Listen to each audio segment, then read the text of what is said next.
Hello again, I'm David Hawkings, Senior Editor at Roll Call. And I'm Simone Pathé, Politics Reporter at Roll Call. And at this hour, the Democrats have picked up a net gain of 2 seats, but the night is still young. There's still plenty more races to talk about. But at this point, there are a couple of sort of headline-worthy races, one involving a former House committee chairman and one involving a former governor, both in Florida. Tell us about those. So Democrats have knocked off longtime Republican Representative John Mica in Florida's 7th District. This was a seat that really came onto the map kind of late in the game for Democrats here, and they're definitely touting it as a moral coup that they've knocked off this longtime Republican member. And the woman who defeated John Mica, who was seeking, I believe, a 13th term, a political neophyte with an interesting backstory. Yeah, so Stephanie Murphy is a Vietnamese immigrant to the United States. She came here as a small child. She'd never run a political campaign before. She ran very aggressively. She had a lot of outside support. And by all accounts, she ran a campaign that far outpaced John Mica's.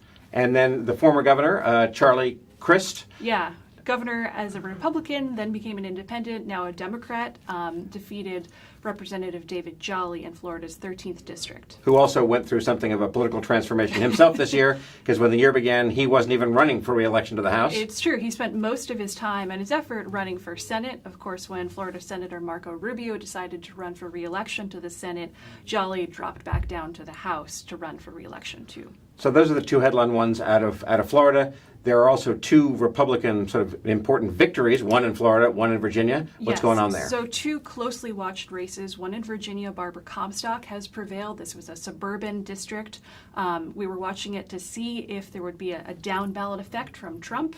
It doesn't seem to be the case, at least not in her district. And then the other seat that we were watching was Carlos Corbelos in Florida's 26th district. He has also survived. That's sort of the Everglades in Miami and down below. And he was in a comeback match against the guy he beat 2 years ago. Former Congressman Joe Garcia. All right, plenty more to talk about. In 2 hours, we'll be back with Simone. In 1 hour, we will be back with Alex Roarty to talk more about the Senate. Until then, I'm David Hawkins, Senior Editor at Roll Call.